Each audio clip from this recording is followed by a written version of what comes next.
Is it a tablet? Is it a phone? Is it a phablet maybe? I don't know. You tell me. What's going on, guys? I'm Aaron from PhoneDog.com, and I'm here with the Samsung Galaxy Note. Now, this is the international version. AT&T is getting this bad boy somewhere around February 18th. At least that's the rumor right now. It was announced at CES. It's coming soon to AT&T. But the international version's in the house, and this sucker is packing a dual-core 1.4 gigahertz processor, a 5.3-inch Super AMOLED HD display, an 8-megapixel camera, a front-facing camera, and of course Android 2.3 with Samsung's TouchWiz version 4. But you can just see how big this device is. Maybe it's too big for some. Maybe it's the perfect size for some. We're going to find out in the review of the Galaxy Note. But first, some love to Best Buy Mobile. When you go into Best Buy Mobile, you'll walk out working. They'll help you get your email, your web, all kinds of good stuff set up on your phone. So when you walk out the door, you don't have to set anything up. At Best Buy Mobile, you're good to go. Let's take a look at this Samsung Galaxy Note. Is this thing too big?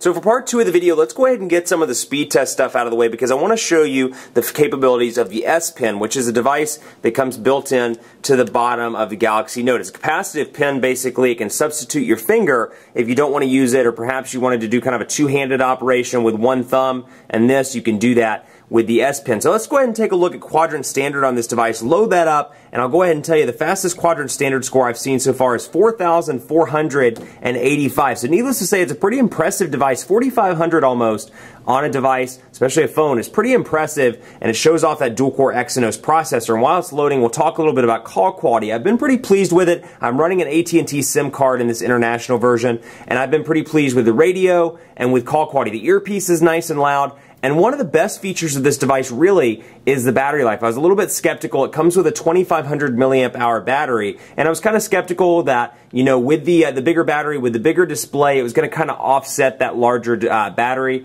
It hasn't so far. This thing has easily made it through a day with moderate use. I've been really impressed with this, and it'll be interesting to see how it holds up to the Motorola Droid Razr Max, which is a device that just came in today with a 3,300 milliamp hour battery. So, you know, they're kind of realizing that we need bigger batteries in these devices, and they're accommodating it with devices like the Galaxy Note and the Droid Razr Max. So I've been really impressed with it. It's been a super long device, at least in terms of longevity, and you can see 3,602 right now. But like I said, I've seen it as high as 4,485. So yeah, battery life has been really impressive on this device. Call quality's been good, and data speeds have been reasonable. You know, I notice it switches a lot between HSPA Plus and 3G, but you got to keep in mind that it does that on a regular basis. That said, AT&T's devices are configured to recognize HSPA Plus regardless of whether you're actually connecting to it. So you always see a constant HSPA or H Plus up there if you're in an HSPA Plus market on an AT&T branded device.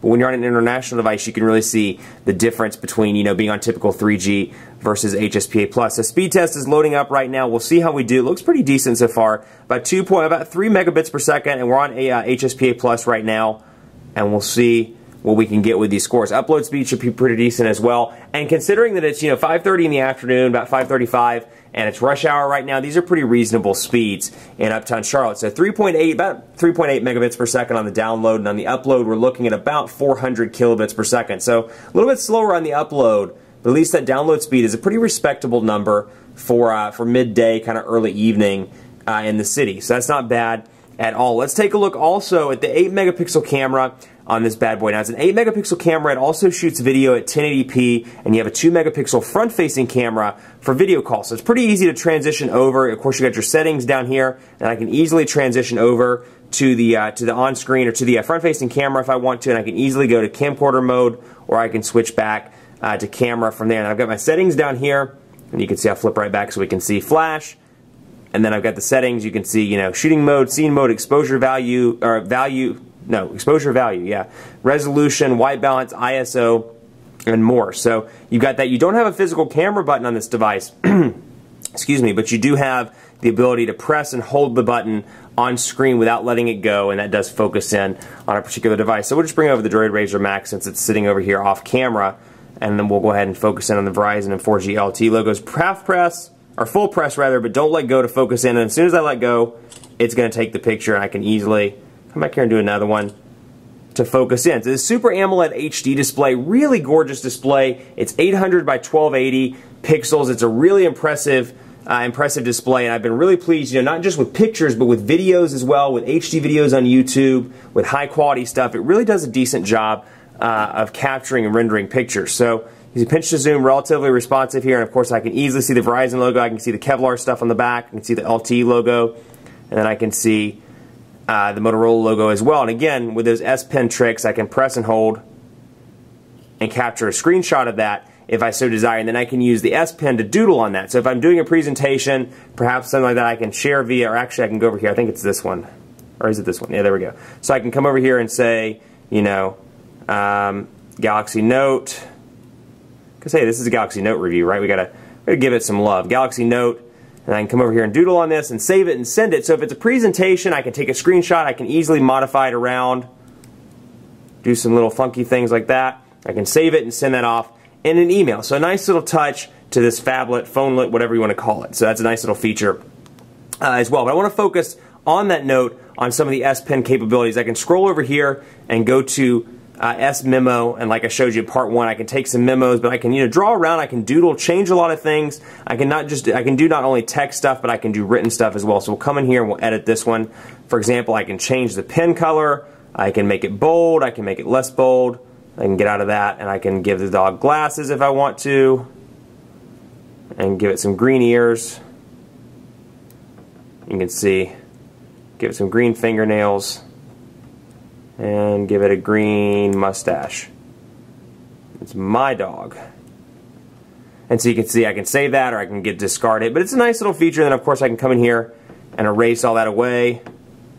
And so it's a nice little, you know, if you remember the days of Microsoft Paint, you're going to be reliving it on this device because it is a lot of fun to play around with this. I can get rid of it all if I want to, and then if I don't want to save that, I can just hit cancel, and it takes me right back, and the picture is left intact. So you get a couple of different applications out of the box that really utilize this S Pen functionality. For example, Crayon Physics, and I haven't quite figured out how to play this game yet, but it does come pre-installed on the unlocked version of the device. So I'll come over here to New Game, and we'll go ahead and draw something. So I can do like, I don't know how it works, but we're going to draw like that. Hey, I don't know what that is, but we'll draw a horse. How about a horse? Oh, hang on. Let's do a new game. Let's do this. Menu. We're going to restart the level, and I'm going to draw a horse. I'm going to try to, and that's the best I got. And the horse, I think, just fell and died on the ground or something. But that's it. You know, you get games like this pre-installed out of the box, and then you get some other goodies as well, like S-Choice, which connects you to Samsung's apps, which is kind of an application store, another application store on the device, if you will. Samsung recommended apps and stuff coming directly from the company, and then of course you have Android Market as well over here. So we can go into Android Market and take a look and see what it looks like on this 5.3-inch display. And you can see I've installed Speed Test, excuse me, and you can see it up and running. And so the market's over here, and it's a one-stop shop for everything: books, music, apps, and games. So you can come over here, apps, music, books, and movies. I can download any of this stuff all from the Android market. So I can come in here, download some music, and of course it's color coordinated.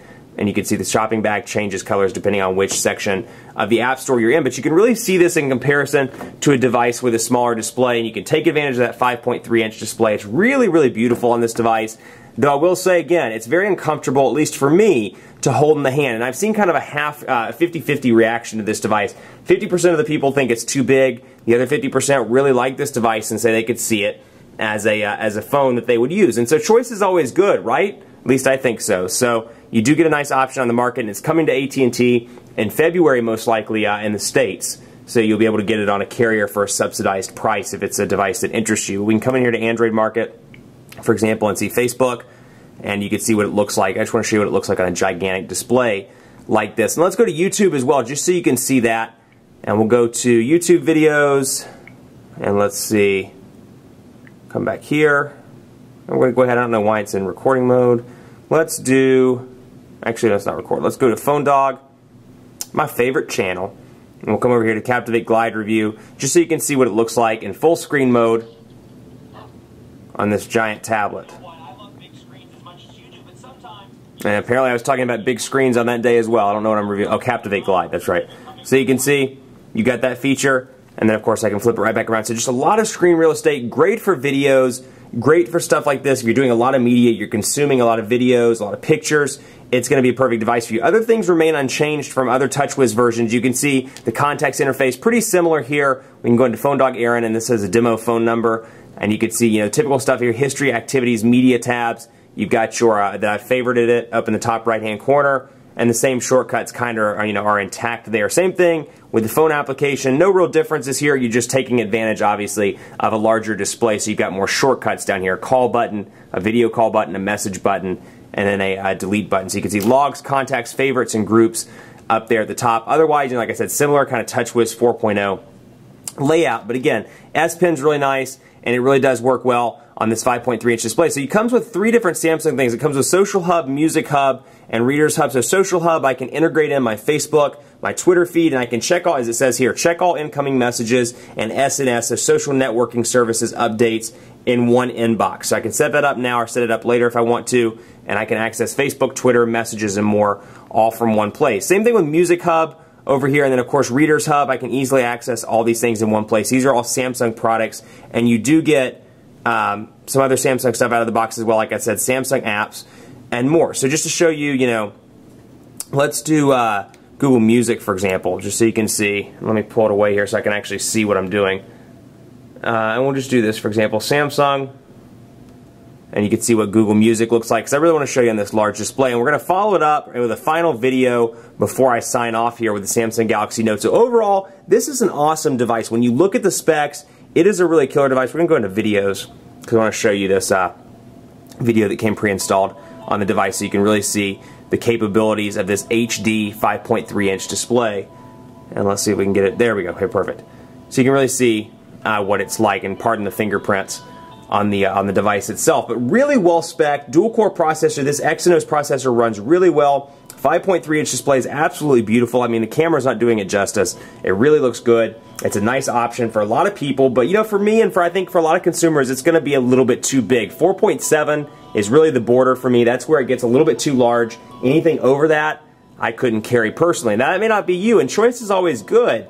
And this thing is rocking some awesome specs. And I will say, out of all the Android devices I've ever reviewed, I just got the Droid Razr Max in, so I really can't use it as an example, but out of all the stuff I've reviewed to date, this thing has the best battery life of any Android handset. So far, that 2,500 milliamp hour battery has really been knocking it out of the park, and it's been doing a great job. Despite having a pretty big display, it's lasted for at least a full day with pretty moderate to almost heavy use. And so I've been really impressed with that. Speed tests look good. This is an awesome device. I'm excited to get it in the United States. Much more coverage to come on PhoneDog.com with the Samsung Galaxy Note. Keep it locked, because I'm going to do a lot of dogfights with this device on other devices. The Droid Razr Max will be one. We'll do a battery-to-battery test maybe. Do something like the Galaxy S2 series, you know, kind of brethren versus brethren.